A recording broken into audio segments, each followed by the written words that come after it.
Okay, everyone, time for the custom card review. Everyone's third favorite custom card review Yu-Gi-Oh series on YouTube. This time we'll be going over a Final Countdown custom card series. Ooh, Final Countdown. For those of you who don't know what Final Countdown is, I'll have it on screen now. It's a spell card which has the effect of pay 2,000 life points after 20 cards have passed. No, after 20 turns have passed. Counting the turn, you activate this first. You win the duel. Basically, when you use this card, you just gotta stall out for 20 turns and then you win. It was a card that allowed stall decks to have an actual win condition and is currently limited on the ban lists because that encourages a lot of degenerate decks. Degenerate is kind of a buzzword on Yu-Gi-Oh! It encourages not fun to play against decks. There we go. Because someone uses Final Countdown and you don't negate it, you're basically lost. Unless you're able to lock down your opponent. Because there's so many cards in the game that allows you to stall. That if you focus on stalling and nothing but stalling, you can actually do pretty good. Like, one of the most competitive gimmick decks I've ever made was a Comic Hand stall deck, where all the deck tries to do is stall out long enough and let my opponent build a big board. That way, I can activate Toon Kingdom and then steal one of my opponent's monsters with the Comic Hand and just use it to beat over them. It's so dumb, but it works so well because of how good stall is, like even against good decks. So let's go over the cards for this. First up, we have Fire CLOCKMAN. It's a question mark attack monster, level 1 fire, Pyro effect. This card's attack becomes equal to the current turn count times 200. Okay, in Yu-Gi-Oh, turns, usually duels don't last for too many turns. So, maybe you use this on your first turn. It has 200 attack. You're using it going second. It has 400 attack. Not half bad. You use it 10 turns from now. It has 2,000 attack. But at that point, a 2,000 attack beat stick isn't going to do anything. That seems fine. Next one. But if Final Countdown was activated during this duel, it becomes equal to the current turn count times 400. Ooh. So, if you use this 5 turns into the duel, that's 2,000 attack. Still not so bad. Once per turn, quick effect. You can discard up to 5 cards. Holy hell. This had better have a really good effect. Move the turn count forward by 1 for each card discarded. Then, if you discarded Final Countdown, this card becomes unaffected by other card effects until the end of this turn.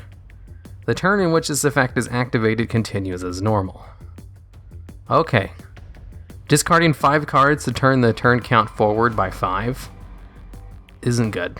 I'm just gonna say, I get, Final Countdown is all about, stalling out long enough for 20 turns to pass. But if you stall out for 1 turn, that gives you 2 turn counters. And there are so many cards that are just 1 turn stall out for an entire turn, like Wabaku or Threatening Roar or Battle Fader or Swift Scarecrow. All of those 1 cards turn into 2 turn counters because Final Countdown counts your turn and your opponent's turn. So discarding 5 cards to get 5 extra turns on the clock isn't good. And, discarding Final Countdown, this card becomes unaffected by the card effects until the end of this turn. That's perfectly balanced. If it was just, this card is now unaffected by card effects permanently, I think, okay, that's a little much. That's classic custom card syndrome where it's too overpowered. But, just for the end of the turn, maybe, I don't know, till the end of your opponent's turn at least. At the very least, I don't know. It's not very good. You're better off running, a stall card than Fire CLOCKMAN. Thematically, though, it fits with Final Countdown, but its cost is too steep. 5 cards? Discarding 5 cards? That's ridiculous. It is quick effect, so you can use it during your opponent's turn. It's just Final Countdown decks you know what? Let's go to the other cards. Maybe one of these other ones will help facilitate its effect. So next up we have Final Countdown Ritual. It is a field spell card. When this card is activated, you can add one Final Countdown or one card that specifically lists the card Final Countdown from your deck to your hand, except Countdown Ritual. Alright, right off the bat, this card's great. If you're running a Final Countdown deck, you run 3 copies of this in Terraforming and Metaverse, because one of the problems with Final Countdown decks is they usually have to stall long enough to draw into Final Countdown. Because it's kind of hard to get, because it's a normal spell card, and those are like one of the hardest things to search. So, right off the bat, it's a really good card. Now let's see what its other effect is. You can pay 2,000 life points, move the turn counter forward by 5 turns. The turn in which this card is activated continues as normal. You can only use each effect of Countdown Ritual once per turn. Okay. That's good. Paying 2,000 life points, you get the same effect as the previous card, which required it to be on the field, because it doesn't special summon itself. It's a normal summon. And, 2,000 life points. I don't think I need to tell you this, but that is a much better cost than discarding 5 cards. 5-card discard is insane. Like, if you discarded 5 cards and it lets you win the duel, even that might not be enough. So, paying 2,000 life points for the same effect, yeah, this card's really good. It's broken. This card is so good, it would, totally be broken in Final Countdown decks. Let's go on to the next one. Firewall. Man, I love the artwork on this. If you activate the Final Countdown during this duel, you can activate this card from your hand. Oh, I like that. During damage calculation, when you would take battle damage from an opponent's attacking monster, move the turn count forward by 500 for every... wait, let me reread this. Move the turn count forward for every 500 damage, round up, you are about to take. Also, you take no battle damage from that battle. The turn in which this card is activated continues as normal. You can banish this card from your graveyard, add one Final Countdown from your deck or graveyard to your hand. You can use each effective Firewall once per turn. Okay, this card's really good.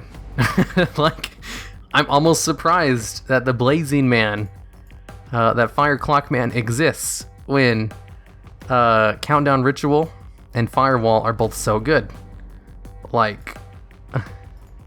Firewall, its first effect, you can activate this card from your hand. This person knows Yu-Gi-Oh! They know how fickle trap cards are. Being able to keep one in your hand and activate it is basically the only time people will play trap cards in modern Yu-Gi-Oh!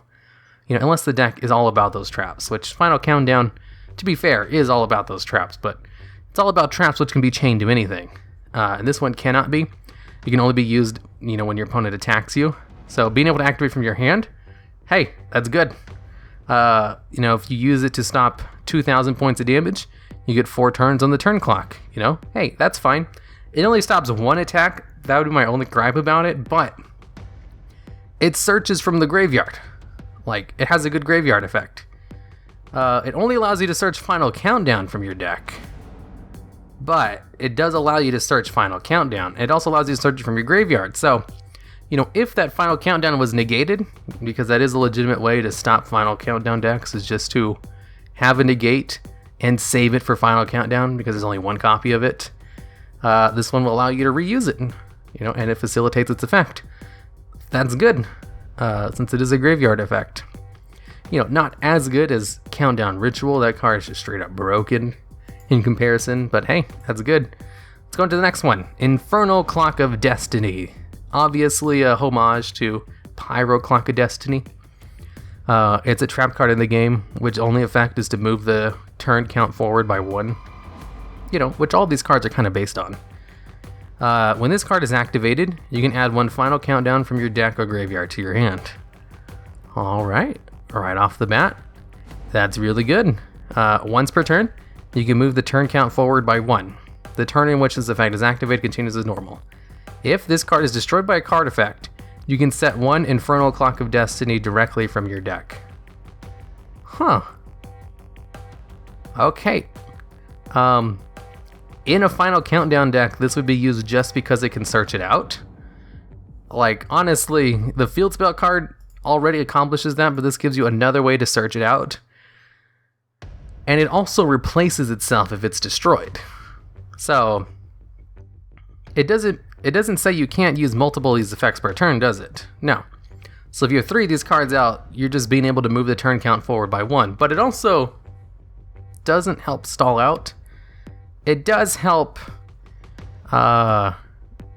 with getting more turn counters out. I guess, you know, if you get enough turn counters out, you don't need to stall out. So, you know, thinking back on it, after seeing these 3 cards and how decent they are, like surprisingly decent, Fire CLOCKMAN, still discarding 5 cards is too much. Like, if you only need 5 more turns, and then you use CLOCKMAN to discard 5 cards in order to, you know, get 5 more turn counters, then that might be worth it, you know, for finishing off the duel, because if you're going to win anyway, you're not going to need 5 cards in your hand. So I guess that counts as a finisher. It's definitely the weakest link, though. Discarding 5 cards is just such a terrible cost. The other cards are good, though. Infernal Clock of Destiny is probably not as good as the other 2, but since it searches out Final Countdown, I can't say anything bad about it. Like, these cards, they really want you to be able to activate Final Countdown no matter what. Okay, so that's it for the Final Countdown. Let's give it a grade. On the grading scale, this is probably a really, really strong deck, like, to be honest, because Final Countdown was already, you know, a meta deck, and this one, some of those cards are really good, especially the field spell card. I probably wouldn't be too adverse to giving it 3, you know, full points in power. Creativity, definitely creative enough, you know, with manipulating the turn counter. I'll give it a few points for that. And viability, absolutely viable. If anything, I think, you know, power and viability kind of go hand in hand. I don't think it's too powerful, but it's definitely very powerful, because Final Countdown by itself is already a legitimate strategy, and some of these cards really help that strategy along. So if I were to give this one a final score, especially since I love the artwork of some of them, I'd probably give it an 8 out of 10. You know, pretty high score. Good job with that. Burning Man isn't very good. The rest of them, though, well, not Burning Man, Fire CLOCKMAN, excuse me. The rest of them, though, are all great. Okay, so, to end this off, let's go to a one-off card. And today's one-off card will be one that this guy, he keeps sending me. I plan on reading it. Might as well read it now. It's called Frog the Jammer. It is a Link 2 monster. Only requires 2 Aqua-type monsters. If this card is Link summoned, you can take 1 level 2 or lower Aqua-type monster from your deck and either add it to your hand or send it to the graveyard. Alright, right off the bat, that's a really good Link summoning effect. Let's continue.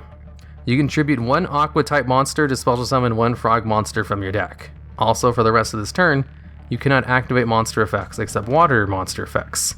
You can only use each effect of Frog the Jammer once per turn. You know, I was looking for that. I was like, okay, that's a good effect. Is it once per turn, though? Because if it's not, that's broken. Because it's literally, what should we call it? Substitute Toad. But it's not. It's a tribute 1 Aqua-type monsters, special summon a Frog monster from your deck. It is Substitute Toad, but it's a once per turn. No. A hard once per turn version of it. It's also a Link monster. Its arrows are decent enough.